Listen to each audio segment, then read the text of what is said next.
Dimanche 29 septembre 2024, mesdames, messieurs, bonsoir. Bienvenue à toutes et à tous dans cette session d'information sur la télévision Labari.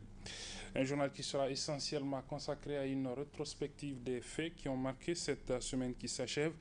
Retenez tout d'abord que le 24 septembre dernier, le ministère en charge de l'énergie, sur financement du Fonds des Nations Unies pour l'enfance, UNICEF, a fait un don de panneaux solaires à la maternité Isaka Gazobi de Niamey. Cela dans l'optique de renforcer les capacités en matière d'électrification de ce centre de santé. Je propose donc de revenir sur cette cérémonie qui s'est déroulée donc le 24 septembre dernier. Répondre au changement climatique, à la réduction du coût de la consommation énergétique des infrastructures sanitaires et la disponibilité permanente de l'électricité afin d'assurer des soins continus de qualité, tel est l'objectif visé à travers ce don offert par le ministère de l'Énergie à la maternité Isaka Gazobi sur financement de l'UNICEF. Un don qui est apprécié à sa juste valeur par le premier responsable de la dite maternité, le professeur Madina Yamma. Nous sommes ensemble depuis le 16 mai 2024 dans le cadre de vos activités ministérielles suite à un contact de M. Bala Maman Rabiou pour une relance du projet de l'énergie solaire de la maternité Isaka Gazobi qui datait depuis 2021. Vous nous avez rendu visite avec des partenaires techniques et financiers du Nigeria et l'ensemble de votre département ministériel le 5 juin 2024 parmi tant de formations sanitaires. Votre choix pour une électrification solaire des formations sanitaires de 3e niveau s'est porté tout de suite sur la maternité Isaka Gazobi de Niamey et notre ministère de tutelle nous a donné son accord. Il s'agit d'un choix naturel, du fond du cœur, d'un instinct maternel qui est très engagé pour aider la situation des mères et des nouveau-nés. Le choix des services kangourou pour la première installation et le service de néonatologie pour la deuxième installation de l'électrification solaire le prouvent. Les lampadaires et les projecteurs solaires sont lumineux la nuit et donnant un écart particulier à notre institution. Nous voudrions saluer votre engagement avec l'UNICEF pour l'extraction des services clés de la maternité Isaka Gazobi qui permettra de réduire la consommation énergétique de la Nigélec et des groupes électrogènes. Cette électrification solaire permet de motiver le personnel afin de mieux prendre en charge les patientes et les nouveau-nés. Nous voudrons, au nom de l'ensemble du personnel de la maternité Isaka Gazobi de Niamey, des patientes et des nouveau-nés du Niger, et à mon nom propre vous dire merci beaucoup, professeur Hawa Amadou, et à l'ensemble du personnel du ministère de l'Énergie pour l'électrification solaire de notre établissement sanitaire. Le ministre de la Santé publique se réjouit également d'une telle initiative qui permettra d'aider les patients et les nouveau-nés. Nous nous réjouissons de l'organisation de la présente cérémonie de la réception de ces différentes acquisitions dans le domaine de l'électrification solaire de la maternité Isaka Gazobi, réalisée par le ministère de l'Énergie avec l'appui de l'UNICEF. Les équipements comprennent 20 lampadaires solaires installés en juillet 2024, 10 projecteurs installés dans les différents axes de la maternité Isaka Gazobi et des panneaux solaires. Ceci rendant autonome en consommation d'énergie l'ensemble des services sensibles de cette maternité.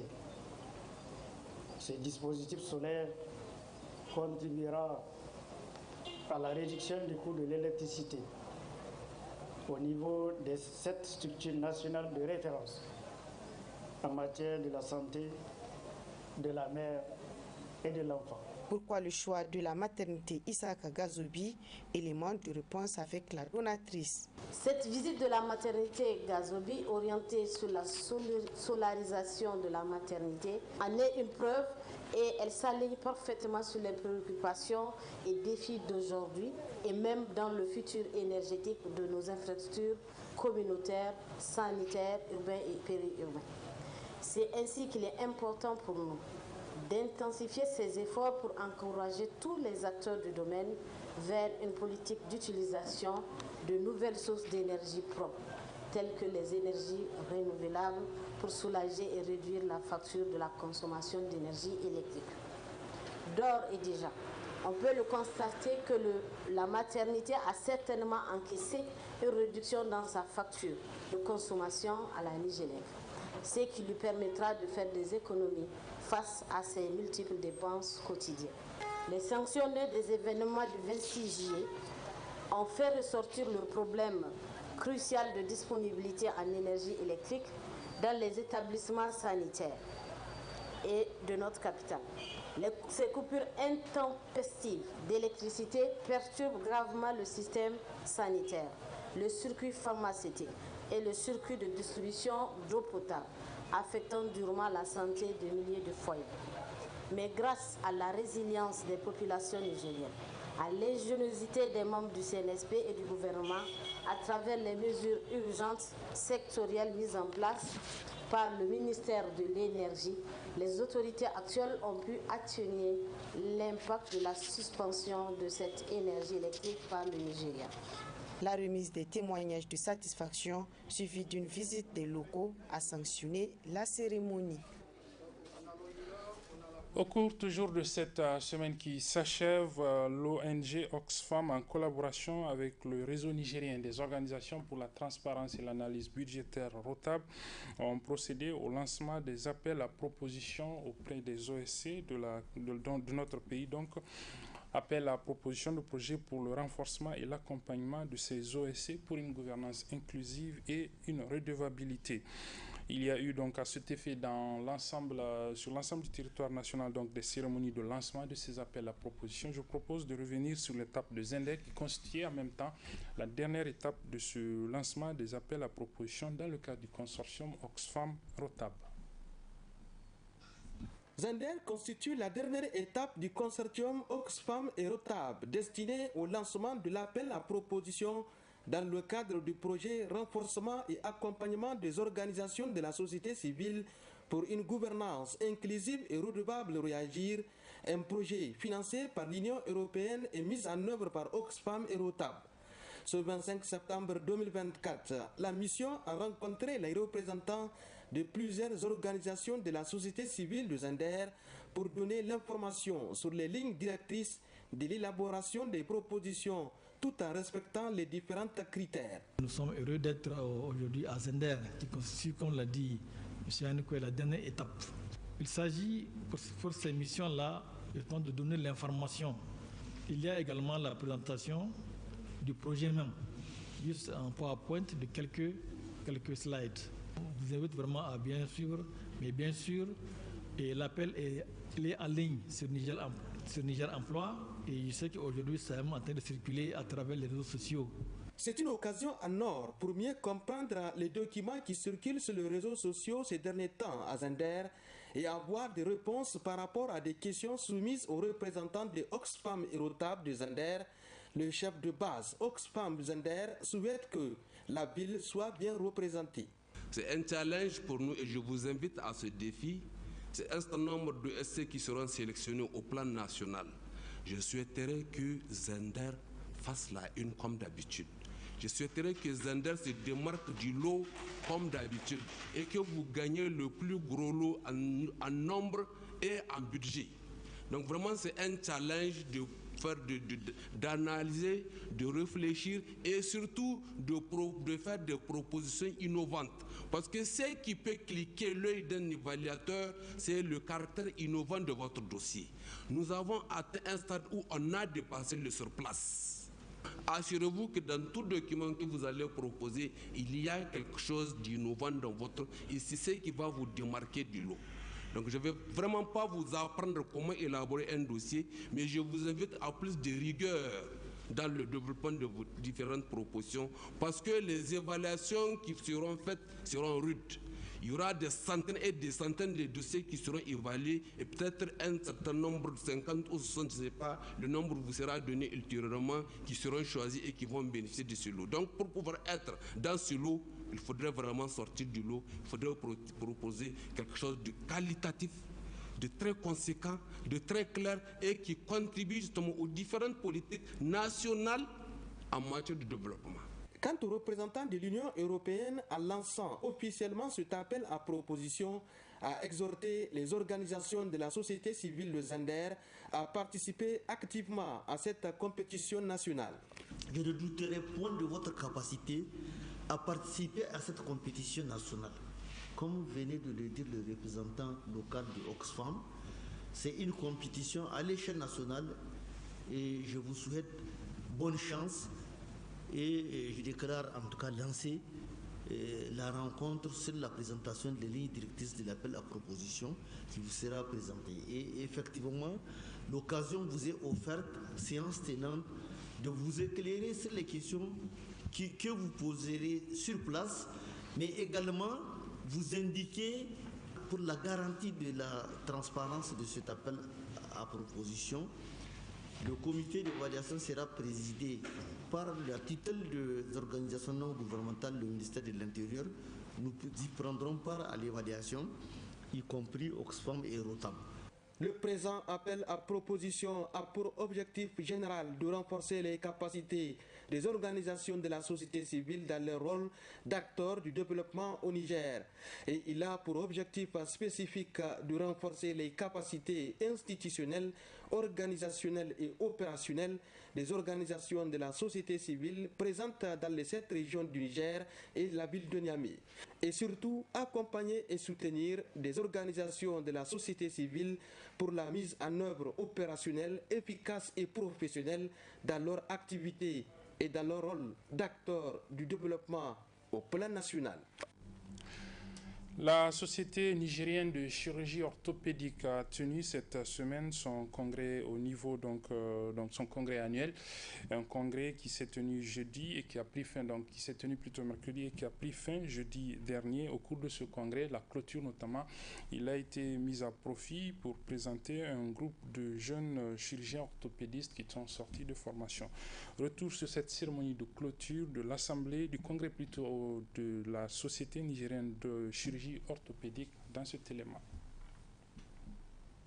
Organisée par la Société nigérienne de chirurgie orthopédique et traumatologique SONICO, la deuxième journée de ce 4e congrès a marqué la présentation de la première promotion d'orthopédistes traumatologues formés au Niger, occasion pour le représentant des récipiendaires de témoigner toute leur reconnaissance à ceux qui ont contribué à la bonne marche de leur formation. Il y a derrière cette réussite un vrai parcours de combattant, puisqu'il s'agit d'une formation qui a duré 5 ans, bien que l'objectif soit atteint. Mais derrière une formation, il y a toujours des formateurs. Comme disait le chirurgien traumatologue et orthopédiste français, Dr Bertrand Boyer, la chirurgie est l'art d'apprendre par compagnonnage. Autrement dit, ce métier, l'apprentissage de ce métier se fait en compagnie d'un maître. Et nous avons eu la chance d'être accompagnés pendant cette formation. Pas seulement un maître, mais par des maîtres. Pour ça, nous leur exprimons toute notre reconnaissance. Le doyen de la faculté de sciences et de la santé et le président de la SONICO, c'est le lieu de féliciter et donner des sages conseils à ces nouveaux médecins orthopédistes. Ainsi, je m'adresse à vous personnellement en vous disant ceci. Le but des soins médicaux et chirurgicaux est de rétablir l'harmonie troublée par les maladies ou les traumatismes pour que la personne interagisse à nouveau avec son environnement dans les meilleures conditions. L'art du médecin est de répondre avec justesse à la demande de justice du patient avec l'obligation de respecter sa dignité. La perception du grand public, selon laquelle la chirurgie peut tout réparer, est parfois juste, puisque les technologies chirurgicales innovantes associées à une interface d'apprentissage automatique permettent de mieux contrôler les résultats escomptés. Abondant dans le même sens, le représentant du ministre de la Santé s'est exprimé en ces termes. Il est intéressant pour moi de m'adresser aux jeunes chirurgiens traumato-orthopédistes en ces termes, que c'est maintenant que le véritable travail commence. Soyez habités en tout lieu et en tout temps par les vertus d'humilité et de curiosité professionnelle. Armés de ces atouts, vous allez chaque jour qui passe encore pousser les limites de vos savoirs et compétences. Écoutez. Écoutez et toujours écoutez vos patients, car le médecin est celui qui écoute et qui entend. Vous devez avoir de l'empathie. C'est l'empathie qui vous amènera à ouvrir vos bras. C'est l'empathie qui vous amènera à ouvrir vos bras aux patients. Des patients qui sont en quête de santé et parfois en quête de réconfort. Composée de 9 dont 7 Nigériens, cette première promotion de chirurgiens orthopédistes formés au Niger vient s'ajouter à la liste des médecins chirurgiens du Niger. Voilà, et pour refermer ce journal, une activité qui s'est déroulée aujourd'hui. Il s'agit d'une opération de salubrité qui a eu lieu ce matin au niveau du centre de santé intégré de Kombo. C'est au niveau de la Corniche Yantala, dans le premier arrondissement communal de la ville de Niamey. C'est une initiative justement de cet arrondissement.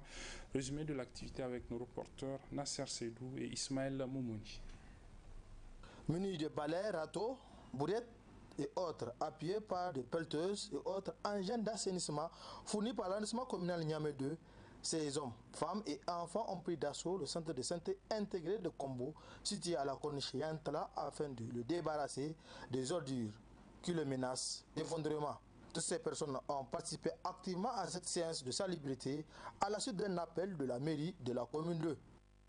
Au niveau de l'arrondissement communal Niamey 2, nous avons permis à la population d'identifier elle-même les sites sur lesquels nous devons intervenir. Et c'est dans ce cadre que les différentes structures associatives qui nous accompagnent dans cette opération ont identifié le site du CSI de Kombo. Comme vous le savez, le CSI de Kombo est en train d'être envahi par des déchets sauvages et des potoirs énormes.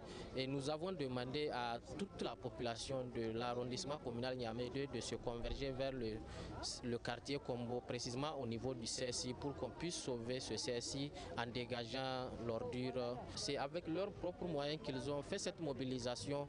La mairie a donné en tout cas le cutis pour que la population elle-même choisit là où on doit intervenir. La population elle-même s'est mobilisée de manière volontaire et bénévole. C'est le lieu de remercier tous ceux qui se sont impliqués pour la réussite de cette journée. Pour nous, il faut que tout le monde se mette ensemble.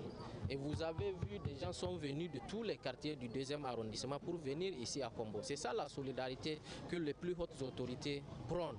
Il faut que s'il y a un problème dans un quartier, il faut que ce problème, toute la population s'en approprie. En dehors de la séance de salubrité, le centre a reçu également des produits d'hygiène. Vraiment, je suis très fière et je veux que ça soit pour toujours éternel et que ça continue dans ce sens-là. Je le remercie encore. Je demande aux autres pour que si on peut avoir aussi le don pour nous réparer notre bureau, notre CSI, de nous doter de lui pour que nos malades soient en bonne sécurité. Vous voyez comment est notre CSI, mais avec votre soutien, on veut qu'on nous rétape ça pour que ça soit grand. C'est pas seulement le CSI qui a été ciblé. Au-delà, c'est l'ensemble du quartier Kombo qui a bénéficié de cette séance de salubrité. L'administrateur délégué de la ville de Niamey a tenu à être présent pour encourager les autorités de l'arrondissement communal Niamey 2, mais également ces personnes pour ces gestes citoyens. Voilà, c'est sur ce que se referme cette édition, mesdames, messieurs. Merci de l'avoir suivi. Merci aux équipes techniques et rédactionnelles qui m'ont aidé à la présenter plutôt. Très bon début de semaine à toutes et à tous. Au revoir.